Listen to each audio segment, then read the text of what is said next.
Well, tell us, I was going to ask you about Crazy Love later Yeah. because I know you're also going to do it, but give us the backstory behind that song, the recording, and was it something after it was cut in the studio that you guys felt, this has a magic that feels different than other things we've done? But first, let's talk about the backstory of writing it. Well, writing was real easy. I'd already written, had written Rosa Cimarron, which is one of the Poco classics, a couple of years before that. And I was getting the hang of it.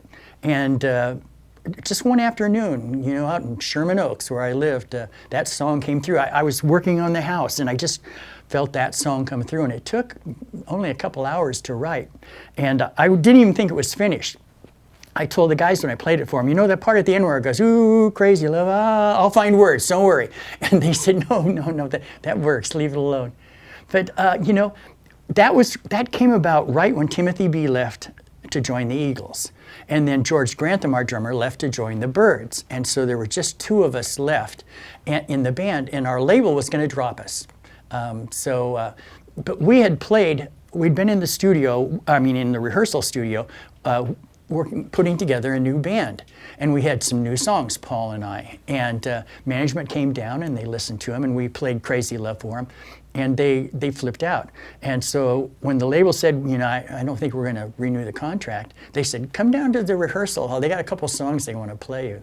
And when we played Crazy Love, they said, go make a record. And that song changed everything. Poco would have ended in 1978, except for that song. Well, it's my favorite Pogo song, so I'm happy that happened. Oh, thanks. That's amazing. Well, wanted to ask you, obviously you're connected with Richie prior to Poco.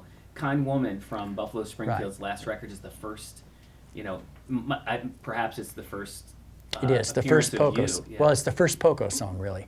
Because when they did last time around, it was a contractual thing they had to Atlantic, and they didn't want to make a record, truthfully. And so Stephen did his songs by himself with other musicians. The band, there was no band. And Neil did his in another studio in another place. He didn't play on the other songs. None of them played together. And Richie and Jimmy were doing Richie's songs, Richie Furay and Jimmy Messina. And they had recorded Kind Woman in New York with a couple of session musicians playing piano, bass, and drums. And one of them decided that it'd be nice to have a steel guitar on it. And an old high school friend of mine was their road manager at the time. And he said, hey, I know a great steel guitar player. Why don't I call him up and get him to come out and play on this? And that's what happened. I got the call and called, would you like to play on the Buffalo's? Yes, I'd like to play on the Buffalo Springfield record. And so I went out, and we had so much, their band was gone, and they really wanted to make a new band.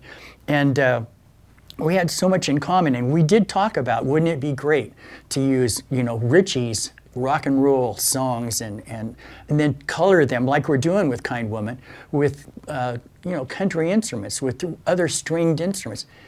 Back then, they didn't have synthesizers. So if you wanted a flute, you had to have a real flute player, or a banjo, you had to actually have one.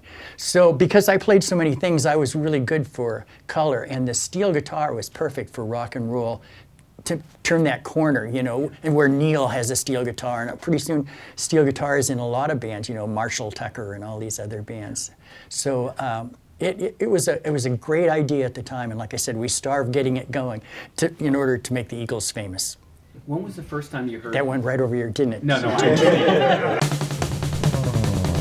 RockCellarTV, RockCellarTV, RockCellarTV, RockCellarTV, RockCellarTV, RockCellarTV.